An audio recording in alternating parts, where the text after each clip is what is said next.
हमारे रहीम dear students अस्सलाम वालेकुम। आज के वीडियो लेक्चर में हम बात करेंगे चैप्टर नंबर 17 के आर्टिकल 17.2 की, जिसमें हम पढ़ेंगे मैकेनिकल प्रॉपर्टीज़ ऑफ सॉलिड्स। जब हम बात करते हैं सॉलिड्स की मैकेनिकल प्रॉपर्टीज़ की, तो हम असल में ये बात कर रहे होते हैं कि अगर हम सॉलिड्स के ऊपर फोर्स अप्लाई करें तो उसका इम्पैक्ट क्या होगा। अगर देखा जाए तो सॉलिड के ऊपर फोर्स अप्लाई करने का जो सबसे ऑब्वियस इम्पैक्ट होता है that is the deformation. Deformation असल में क्या है?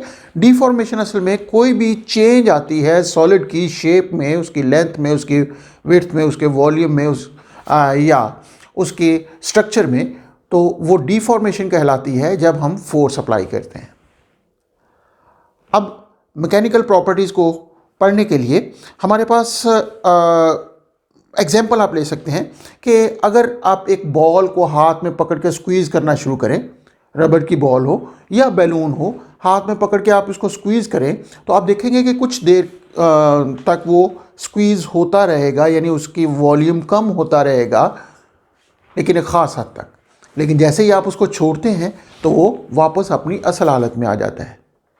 या अगर आप एक रबर स्ट्रिंग को खींचना शुरू करें तो उस सूरत में उसकी लेंथ में इजाफा होता जाता है, और अगर आप बहुत ज़्यादा फोर्स अप्लाई नहीं करते, यानी एक ख़ास हद तक फोर्स अप्लाई करते हैं, और जैसे ही आप उस फोर्स को छोड़ते हैं तो वो वापस अपनी असल हालत में आ जाती है।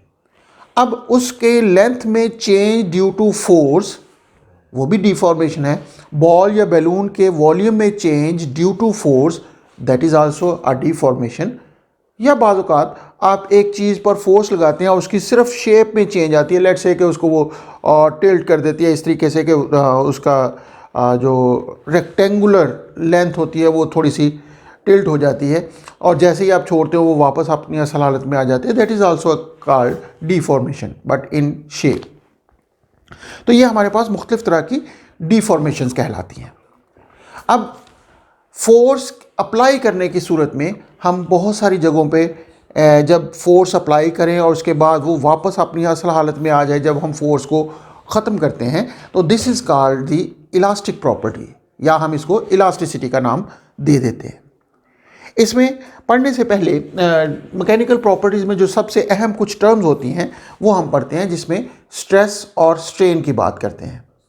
मैट्रिक में भी हमने ये पढ़ा है कि स्ट्रेस असल में फोर्स होती है जो पर यूनिट एरिया अप्लाई की जाती है टू चेंज और to deform the material.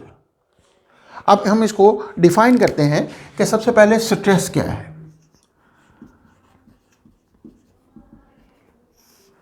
Stress असल में फोर्स पर यूनिट एरिया कहलाती है, लेकिन ये वो फोर्स होती है जो हम अप्लाई करते हैं फॉर द डिफॉर्मेशन, और tends to deform the shape, tends to deform the length, tends to deform the volume.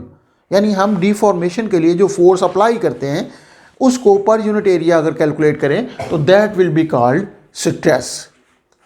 अब तो हम इसको कह सकते हैं it is the normal force per unit area to change the shape, length और volume of the material.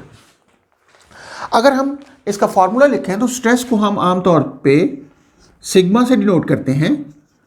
Stress sigma से denote करते हैं, which is equal to force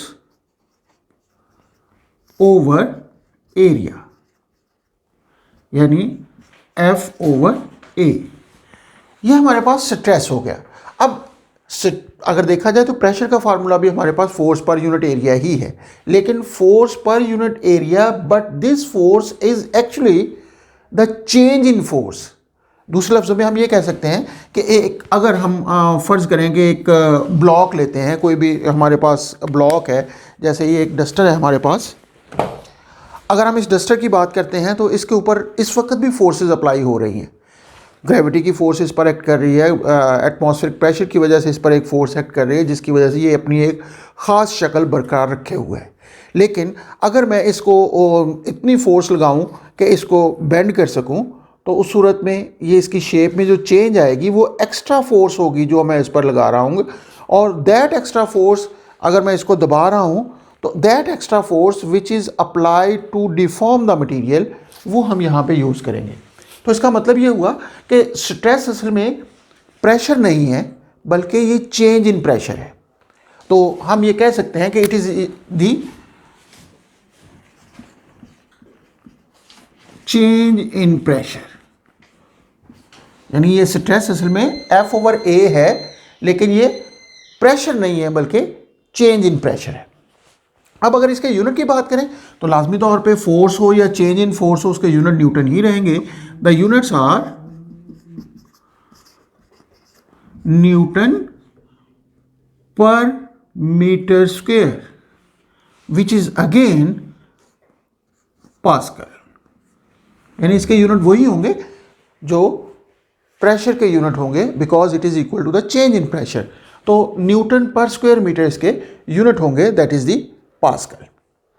अब अगर हम स्ट्रेस को देखें तो स्ट्रेस की वजह से 3 तरह की डिफॉर्मेशन हो रही हैं, तो इसलिए बाज़ औक़ात हम स्ट्रेस को 3 हिस्सों में तकसीम कर देते हैं। या अगर ये किसी चीज़ की लेंथ में चेंज करे तो उस सूरत में हम इसको टेंसाइल स्ट्रेस का नाम दे देते हैं।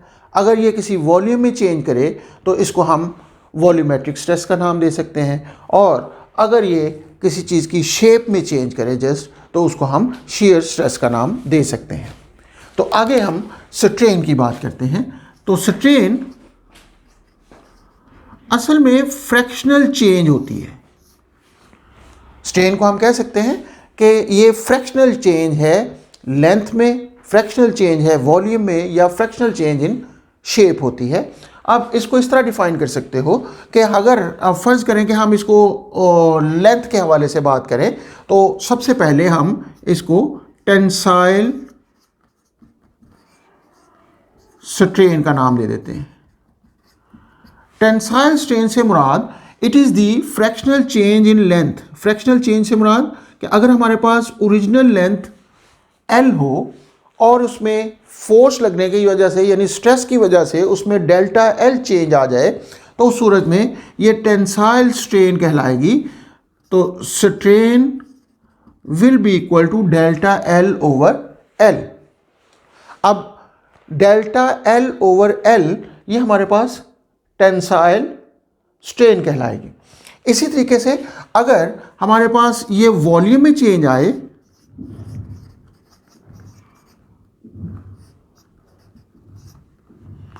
तो उस सूरत में हम इसको वॉल्यूमेट्रिक स्ट्रेन का नाम दे देंगे, और ऐसी सूरत में ये change in volume per unit original volume आ जाएगी, ये भी हमारे पास स्ट्रेन होगी।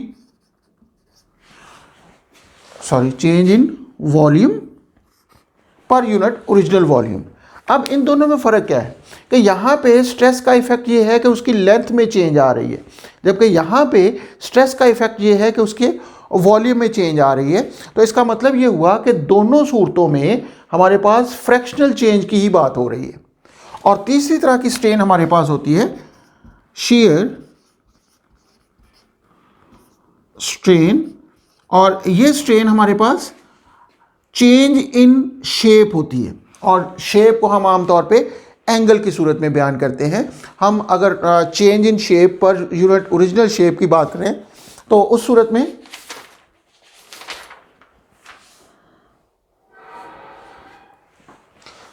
लेट्स से कि ये हमारे पास डेल्टा A ओवर A आ जाए अगर, तो ये हमारे पास टेंसाइल स्ट्रेन की बात होगी, और इसको हम गैमा से डिनोट कर देंगे। ई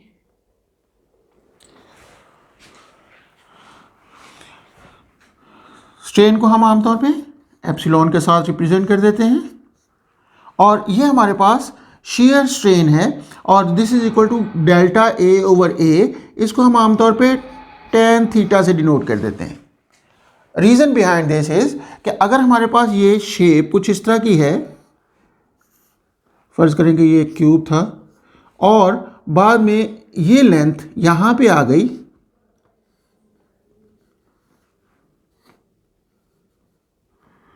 तो उस सूरत में ये जो हमारे पास थीटा बनेगा, इसका टेंजेंट थीटा लें तो वो डेल्टा A ओवर A के बराबर होगा, where delta A is this one और ए इज दिस वन, तो ये टेंजेंट थीटा के बराबर होगा। और for small theta tan theta is nearly equal to theta, theta is nearly equal to tan theta हो जाता है। इस वजह से हम आम तौर पे इस सूरत में अगर हम इसको गैमा से रिप्रेजेंट कर दें तो gamma will be equal to theta. तो ये हमारे पास shear स्ट्रेन कहलाएगी।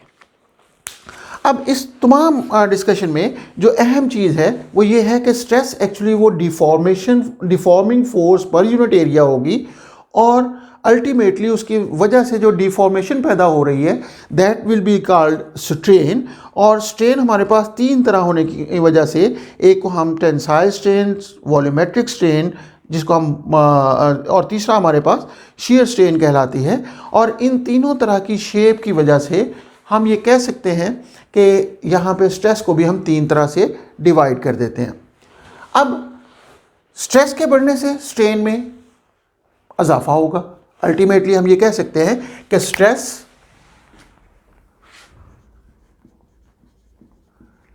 Is proportional to strain. अगर मैं इसको इस तरह लिखूं कि strain is proportional to stress. अगर हम इसको स्ट्रेस और स्ट्रेन के दरमियान रिलेशन देखें तो हम जानते हैं कि जैसे जैसे स्ट्रेस बढ़ती जाएगी स्ट्रेन भी बढ़ती जाएगी। दूसरे लफ्ज़ों में strain is proportional to stress होती है। और अगर हम ये कहें कि स्ट्रेस और स्ट्रेन का जो रेशो होगी वो कांस्टेंट होगी, कांस्टेंट होगी stress over strain ratio. And strain this constant is called modulus of elasticity। तो यहां पे मॉडुलस ऑफ इलास्टिसिटी असल में स्ट्रेस ओवर स्ट्रेन है, लेकिन ये उस वक्त तक होल्ड करता है जब तक ये विद इन इलास्टिक लिमिट रहे। मतलब ये कि हमारे पास अगर एक बॉडी को खींचा जाए या बॉडी की शेप में चेंज की जाए ड्यू टू स्ट्रेस और स्ट्रेस ख़त्म करने की सूरत में वो अगर बॉडी अपनी असल हालत में आ जाती है तो that is called the elasticity. And उस वक्त तक जब तक वो अपनी असल हालत में आने के काबिल होती है वो उसकी इलास्टिक लिमिट कहलाती है। तो यहाँ पे मॉडुलस ऑफ इलास्टिसिटी जब हम डिफ़ाइन करते हैं तो ये मॉडुलस ऑफ इलास्टिसिटी सिर्फ इलास्टिक लिमिट के अंदर होता है। अगर हम इलास्टिक लिमिट को क्रॉस करते हैं तो उस सूरत में हमारे पास स्ट्रेस ओवर स्ट्रेन कांस्टेंट नहीं रहता। तो इसका मतलब ये है कि जो हम अब बात करने जा रहे हैं that is with in the elastic limit. अब यहाँ से कांस्टेंट, चूँकि हमारे पास तीन तरह की स्ट्रेन हो सकती है तो इसलिए हमारे पास कांस्टेंट को भी तीन तरीक़ों से डिफ़ाइन किया जाता है। इसमें फर्स्ट वन हमारे पास यंग मॉडुलस होता है। मॉडुलस ऑफ इलास्टिसिटी का नाम होता है Young's modulus, that will be equal to tensile stress over tensile strain। अब चूंकि टेंसाइल स्ट्रेस हो या कोई और स्ट्रेस हो उसका फार्मूला F/A ही रहेगा। इस वजह से जब हम टेंसाइल स्ट्रेन की बात करेंगे तो यहाँ पे ये डेल्टा L/L के बराबर होगा। तो इसका मतलब ये हुआ कि मॉडुलस ऑफ इलास्टिसिटी अगर लेंथ की सूरत में डिफाइन करेंगे तो this will be called Young's modulus और ये हमारे पास F/A ओवर डेल्टा L/L होगा। अब देखा जाए तो स्ट्रेन के किसी भी फार्मूले में हमारे पास चूंकि ये फ्रैक्शनल चेंज है या रेशो है तो ये डायमेंशनलेस क्वांटिटी है। इसका मतलब ये है कि इसके स्ट्रेस के तो यूनिट होंगे, स्ट्रेन के कोई भी यूनिट नहीं है। तो अल्टीमेटली यंग्स मॉडुलस के यूनिट या डायमेंशन वही होंगी जो कि स्ट्रेस की यूनिट होंगी या डायमेंशन होंगी। इसका मतलब ये है कि इसके डायमेंशन और यूनिट हमारे पास न्यूटन पर मीटर स्क्वायर ही कंसिडर होंगी। तो यंग्स मॉडुलस के unit Newton per square metre होते हैं। इसी तरीके से अगर ये वॉल्यूमेट्रिक चेंज हो तो उस सूरत में हम इसको बल्क मॉडुलस का नाम देते हैं। अब बल्क मॉडुलस से या इसको हम वॉल्यूमेट्रिक मॉडुलस कह सकते हैं, लेकिन बल्क मॉडुलस हम कहेंगे। और बल्क मॉडुलस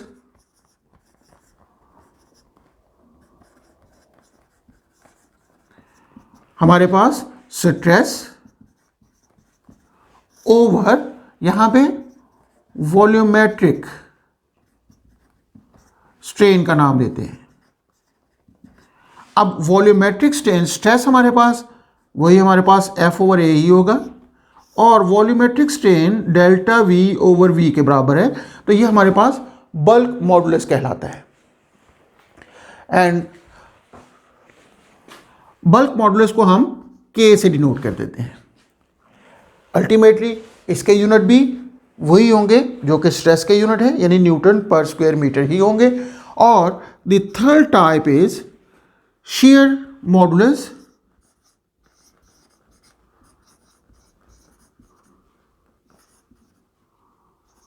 और ये भी हमारे पास उसी तरीके से स्ट्रेस ओवर स्ट्रेन है, और ये shear स्ट्रेन होगी। तो यहां से अगर हम stress over strain F over A divided by tangent theta यानी डेल्टा A ओवर A लिख सकते हैं, तो ये हमारे पास shear मॉडुलस कहलाएगा। एंड और shear मॉडुलस को हम G के साथ डिनोट कर देते हैं। तो हम यहाँ से अगर इसको रिपीट करें तो मॉडुलस ऑफ इलास्टिसिटी हमारे पास तीन तरह का हो सकता है। एक हमारे पास यंग्स मॉडुलस जो कि टेंसाइल स्ट्रेन की सूरत में होता है।